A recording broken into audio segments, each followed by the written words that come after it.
2 సంవత్సరాలల్లా ఎలాంటి అవకతవకలకు కానీ ఎలాంటి తప్పులకు కానీ అవకాశం ఇవ్వలేదు.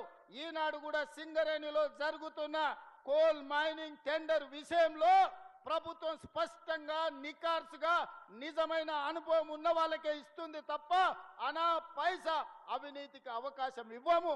దయచేసి నా సహచర మంత్రుల మీద వార్తలు రాసే ముందు నాతో వివరణ తీసుకోవాల్సిందిగా నేను పెద్దలకు విజ్ఞప్తి చేస్తున్నా.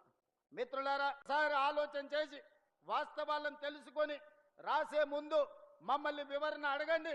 తెలంగాణ రాష్ట్ర ముఖ్యమంత్రిగా రోజుకి 24 గంటలు, సంవత్సరానికి 365 రోజులు ప్రజా జీవితంలో ఉన్న ప్రజలకు అందుబాటులో ఉన్న మీడియాకు కావాల్సిన వివరణ ఇవ్వడానికి తెలంగాణ రాష్ట్ర ముఖ్యమంత్రిగా నేను సిద్ధంగా ఉన్నా.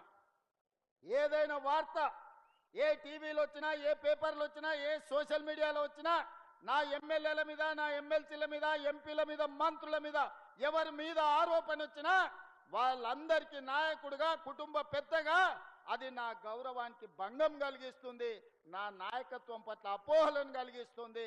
ఇలాంటి విషయాలలో ఎలాంటి కాంప్రమైజ్ లేదు. మా మంత్రుల మీద ఏదొచ్చినా రాసే ముందు నన్ను వివరణ అడగండి. ఈ ప్రభుత్వాన్ని అందరి